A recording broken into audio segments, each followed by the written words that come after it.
yesono zethu. So uIsaya wabona inhlungu uJesu azawudluliswa kuyo.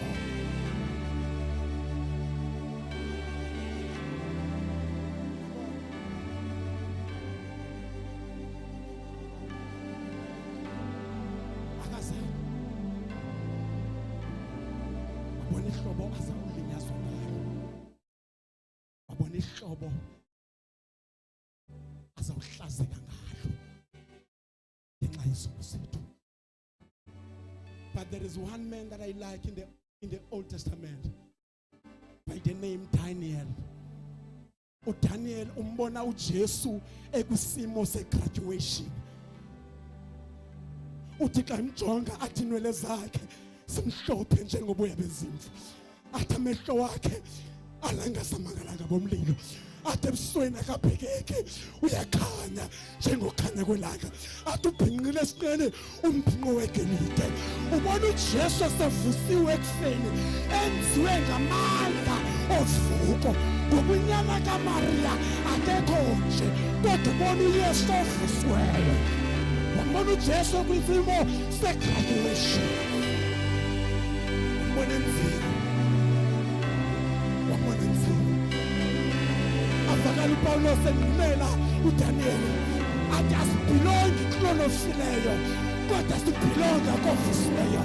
Ngoba lo ovusiweyo akanantsobi yabuJuda, wenziwe wabatsha, wenziwe wabatsha, wenziwe wabatsha. Egazini lakhe ayikho uDNA yomJuda, kodwa egazini lakhe kukho igazi likaThixo. Asiphakameni simele nyawo. Asiphakameni simele nyawo. Ulamande Pedes. Jakadaba Sekele. Wenziwe wabatsha.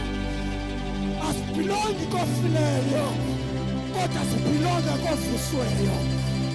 Noma bangathi sikhonza umJuda, bona baphelele kofileyo, kodwa lo ovusiweyo akanantsobi yabuJuda, akanantsobi yabuJuda, akanantsobi yabuJuda. Uthi uYesu emnqamlezweni eyezazi baxa evuka uzabe ngenantsobi yabuJuda.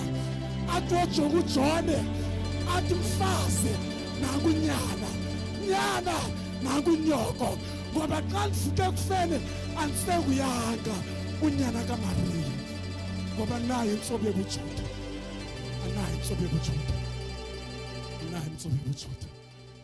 Siyabonga umuntu.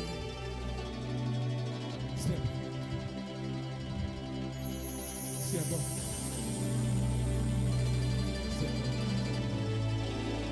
Ukhona ovukileyo, ukhona owenziwe wabamtsha,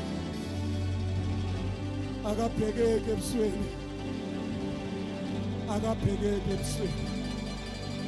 Alamande sadayayo, abafundi bakhe bahamba naye babheke imawuse, kodwa they couldn't identify him.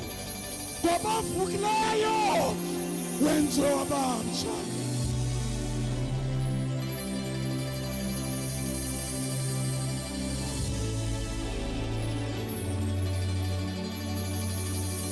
Pray, Matanagayo. Pray. Sibonga kulowo wavukayo. Sibonga